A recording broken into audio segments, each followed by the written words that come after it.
Video دیکھنے والے معزز ناظرین کو میرا السلام علیکم۔ گیدڑ سنگی کسے کہتے ہیں یہ آج تک کسی کو پتہ نہیں چل سکا۔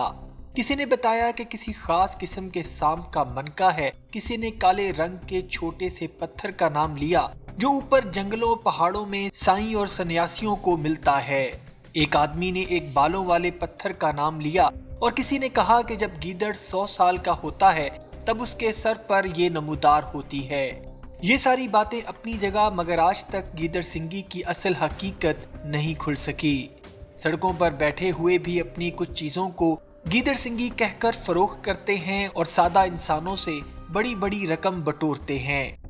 کہتے ہیں کہ یہ جسے مل جائے اس کے وارے نیارے ہو جاتے ہیں۔ مثلاً حسن و عشق کے رسیا لوگوں میں سے کسی کے ہاتھ لگ جائے تو تتلیاں اس پر خود بخود منڈلانے لگتی ہیں۔ طاقت و قوت کے مالک لوگوں کو یہ راس آ جائے تو عوام الناس کے ہجوم اس کے پیچھے چل پڑتے ہیں۔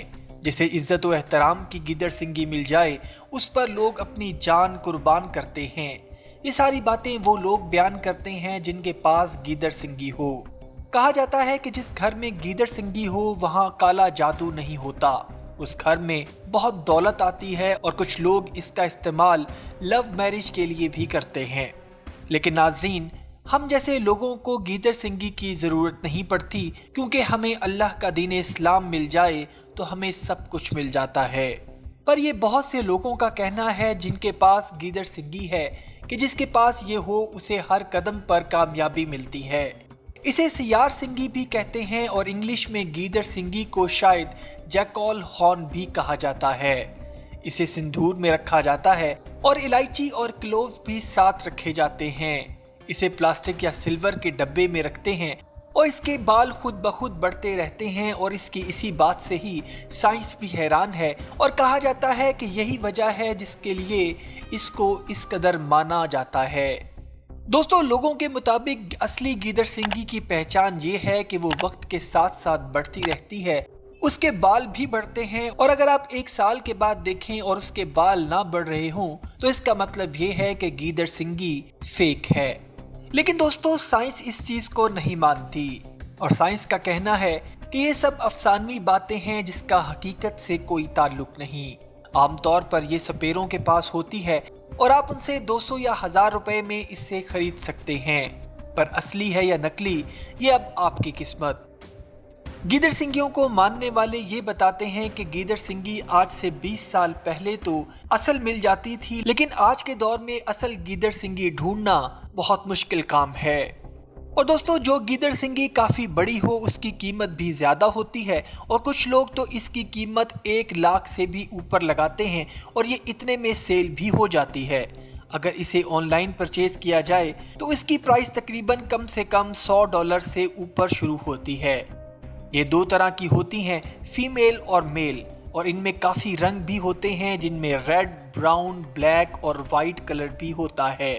یہ رنگوں کے حساب سے بھی مہنگی ہوتی ہیں، جو جتنی نایاب گیدڑ سنگی ہوتی ہے اتنی ہی مہنگی بھی ہوتی ہے۔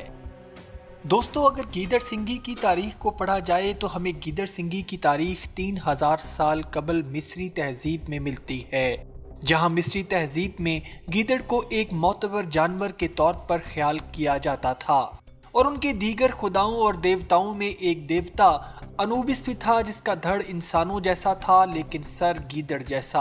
اور اکثر آپ نے اگر مصری تہذیب کی پینٹنگز دیکھی ہوں تو آپ کو گیدڑ کے سر والا شخص ضرور دیکھنے کو ملے گا۔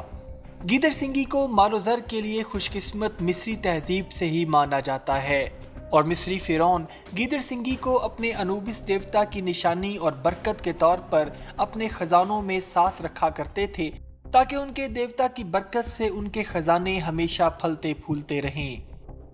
ناظرین گرامی، جہاں تک سوال ہے گیدڑ سنگی کے خود بخود بڑھنے کا، تو اس کی کلی بھی سائنس نے کھول دی ہے۔